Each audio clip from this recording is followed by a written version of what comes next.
अस्करना संग बुनियाद रखा जाएगा और उसकी तस्दीक तामीर की जाएगी। अस्करना उसको तामीर किया जाएगा। सुनो दोस्तों, मस्जिदें अल्लाह तबारक व तआला का घर हुआ करती है। मस्जिदें अल्लाह तबारक व तआला की खास कदमी का मरकज हुआ करती है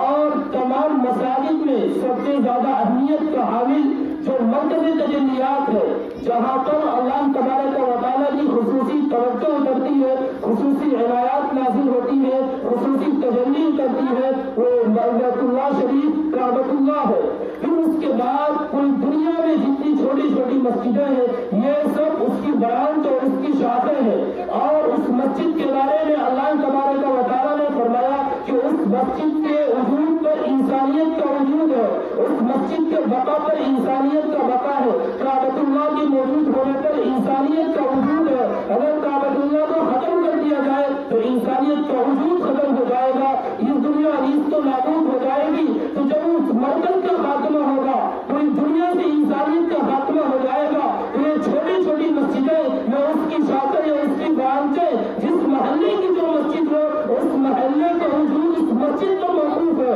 अगर महल्ले को जिंदा रखना चाहते हैं, महल्ले को बाकी रखना चाहते हैं, महल्ले को बेदार रखना चाहते हैं, उनके दरमियान ईमानी हरारत को जिंदा रखना चाहते हैं, ईमानी को जिंदा रखना चाहते हैं, ईमानी तालीमात को जिंदा रखना चाहते हैं, इस्लामी अहकामात को जिंदा रखना चाहते हैं, ईमान का बोलबाला चाहते हैं, नमाज का बोलबाला चाहते हैं, इबादत का तज़किरा चाहते हैं, इबादत का बोलबाला चाहते हैं, और ये चाहते हैं कि हमारे पूरे मोहल्ले में इस्लाम की चर्चा होती रहे, इस्लामी अहकामात का तज़किरा होता रहे, नमाज कैसे पढ़ी जाए इसका तज़किरा होता रहे, रोज़ा कैसे रखा जाए इसका तज़किरा होता रहे, ज़कात कैसे अदा की जाए इसका तज़किरा होता रहे, हज कैसे किया जाए इसका तज़किरा होता रहे, सदका ख़ैरात कैसे किया जाए इसका तज़किरा होता रहे। तो सुनो, उस मस्जिद का वजूद जरूरी है। अगर मस्जिद बाकी है तो ये सारे चर्चे बाकी है। मस्जिद का वजूद है तो इन सारी चीजों का वजूद है। अगर मस्जिद का वजूद नहीं है तो सुन लो, जिस गाँव और मोहल्ले के दरमियान, जिस मोहल्ले के अंदर मस्जिद का वजूद नहीं होगा, आप उनकी जिंदगियों को देखेंगे, जानवरों की जिंदगियां देखेंगे, दोनों में कोई आपको फर्क नजर नहीं आएगा, दोनों में आपको तफावत नजर नहीं आएगा, दोनों में कोई डिफरेंस नजर नहीं आएगा। यह उस वक्त नजर आएगा जबकि मस्जिद का वजूद है। ये मस्जिदें अल्लाह तबारक व तआला की खुसूसी इबादत की जगह हुआ करती है। महल्ले की मस्जिद पर महल्ले का वजूद बाकी होता है। तो आज हम सब के लिए बड़ी खुशी और मसरत का मकाम है। और सुनो, जब मस्जिद की बुनियाद का काम चल रहा हो और मस्जिद की बुनियाद रखी जा रही हो, उस वक्त हम पैसा खर्च करें, उस वक्त हमारा पैसा खर्च करना एक बुनियाद का काम करता है। जो काम बुनियाद का होता है वो काम उसके ऊपर का नहीं होता है। जो काम बुनियाद में लगता है, जितनी अहमियत बुनियाद की होती है, जितना खर्चा बुनियाद में होता है और इमारत में नहीं होता। तो इसी तरीके से जो कदर अल्लाह तबारक व तआला बुनियाद में खर्च करने को देता है, वो अज्र उनसे बना हुआ होता है। जो छत में खर्च करते हैं, जो उसकी डेकोरेशन में खर्च करते हैं, जो उसके सफाई और सुथराई में खर्च करते हैं, उससे कहीं ज्यादा अल्लाह तबारक व तआला बुनियाद में खर्च करने वालों को देता है। अल्लाह तबारक व तआला ने सहाबे किराम की कर्जाबंदी और फर्कबंदी काम फरमाया। जो जंगे बदर से पहले मुसलमान हुए उनका मर्तबा और है, जो मक्का में मुसलमान हुए उनका मर्तबा और है, जो बाद में इस्लाम लेकर के आए आपस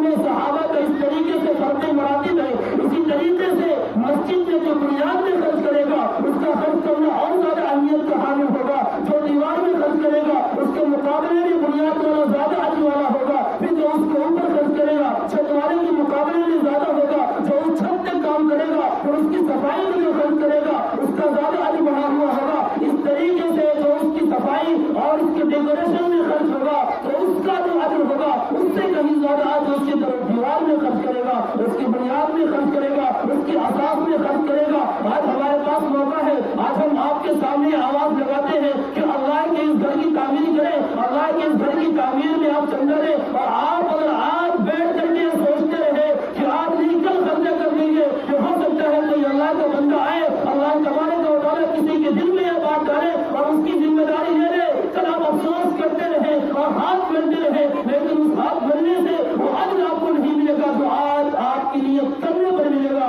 इसलिए हर एक की नियत करे कि हम इसकी बुनियाद में बढ़ चढ़ करके हिस्सा लेंगे और इस मस्जिद की तामीर में भरपूर हिस्सा लेंगे। मैं आपको बताऊं, मैं एक किताब पढ़ کہا کہ مسجد کی تعمیر کے سلسلے میں اور مسجد کی تعمیر کے فضائل کے سلسلے میں اس نے ایک بڑی پیاری بات لکھی تھی، مجھے یاد آئی، میں آپ کو بتاؤں، آپ پہ پیسہ خرچ کرنا، ہر کوئی تو یہ چاہتا ہے کہ میں جنت میں چلا جاؤں، ہر کوئی یہ چاہتا ہے جنت میں مجھے مقام مل جائے، جنت میں کوئی درجہ مل جائے۔ سنو، کیا کوئی یہ چاہتا ہے کہ میرا گھر بھی جنت میں چلا جائے؟ اگر گھر کو جنت میں لے کر جانا چاہے نہیں جا سکتا، اپنے اس پیسے کو جنت میں لے کر جانا چاہے نہیں جا سکتا، اپنے گھر دیوار کو جنت میں لے کر جانا چاہے نہیں جا سکتا، اپنی عالیشان بلڈنگوں کو جنت میں لے کر جانا چاہے نہیں جا سکتا، اور اپنی تمام چیزوں کو لے کر جائے، کسی چیز کو بھی لے کر کے نہیں جا سکتا۔ لیکن دوستو، اگر ہم نے اللہ تبارک و تعالیٰ کی گھر کی تعمیر میں کوئی پیسہ لگا دیا ہے، کوئی ہم نے ان خرچ کر دی ہے، کوئی ہم نے سیمنٹ دے دیا ہے، اس کے لیے ہم نے سری کا استعمال کر دیا ہے، اس کے لیے ہم نے اور چیزوں کا استعمال کر دیا ہے،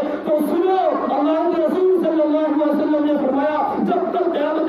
قائم ہوگی اور اللہ تبارک و تعالیٰ اس دنیا کو ختم کرے گا تو اللہ تبارک و تعالیٰ مسجدوں کو اٹھائے گا اور سیدھے جنت میں بھیج دے گا۔ ارے سنو، کتنا ہی قابل فخر مقام ہے اور کتنا ہی زیادہ خوشی کا مقام ہے، ہمارا پیسہ اس دنیا کی اس عید میں لگ رہا ہے جو اللہ کی مسجد میں لگتا ہے، اللہ کے گھر میں لگتا ہے، لیکن وہ پہنچا جنت میں ہے، اس لیے اٹھا کر کے جنت میں پہنچا دیا جائے گا۔ گھر کو لے کر کے نہیں جا سکتے، لیکن مسجد میں اگر لگ گیا تو مسجد کی وہ عید اور مسجد میں لگا ہوا پیسہ جنت میں پہنچے گا۔ اور سنو، جس کا کوئی پیسہ اور جس کی کوئی عید جنت کے اندر پہنچ جائے، کیا ایسا ہوگا کہ اس کا مکان تو جنت میں ہے اور اس کا خرچ کیا ہوا جنت میں ہے اور جہنم میں چلا جائے؟ نہیں، اللہ تبارک و تعالیٰ بہت زیادہ عطا کرنے والا، بلا استحقاق دینے والا۔ جب بلا استحقاق اللہ تبارک و تعالیٰ دیتا ہے تو دوستو، جو کچھ خرچ کرے گا اللہ تبارک و تعالیٰ اسے کیوں نہیں دے گا؟ تو ہم یہاں خرچ کریں گے، اللہ جنت میں اس کو پہنچائے گا،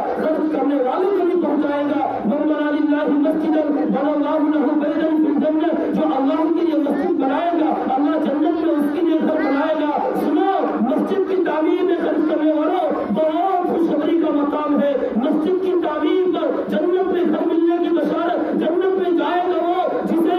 صاحب ایمان ہو، ایمان پر اس کی وفات ہوئی ہو، تو کہ مسجد کی تعمیر پر خرچ کریں گے، ایمان پر خاتمہ اللہ تبارک و تعالیٰ عطا فرمائے گا۔ اللہ تبارک و تعالیٰ ایمان پر ہمارا خاتمہ فرمائے گا جب مسجد کی تعمیر میں خرچ کریں گے۔ اور سنو، مسجد کی تعمیر کرنا بہت آسان، ہمت تو کرے، اگر ہمت کرے پھر کیا نہیں انسان کے بس میں، یہ کب ہمتی جو بے بسی معلوم ہوتی ہے۔ صاحب نے دیکھا ایک مسجد بنی ہوئی، اس مسجد کے نام سے گویا کہ میں نے کھا لیا، بڑا تعجب ہوا، اس مسجد کا نام گویا کہ میں نے کھا لیا، کیا بات، کیا مسئلہ ہے، کیا اس صورتحال ہے، اس مسجد کا نام گویا کہ میں نے کھا لیا؟ کہا اصل میں یہاں پر ایک صاحب تھے، بہت بڑے امیر تو نہیں تھے، بہت بڑے مالدار تو نہیں تھے، لیکن ان کے دل میں ایک تڑپ تھی، ایک پسند تھی، ان کے دل میں ایک جذبہ تھا کہ میں اللہ تبارک و تعالیٰ کے لیے، اللہ تبارک و تعالیٰ کی رضا کی خاطر مسجد کی تعمیر کروں، لیکن یکایت میں مسجد کو تعمیر نہیں کر سکتا، یکایت میں مسجد کو تو نہیں بنا سکتا، اتنی میری استطاعت نہیں، طاقت نہیں ہے۔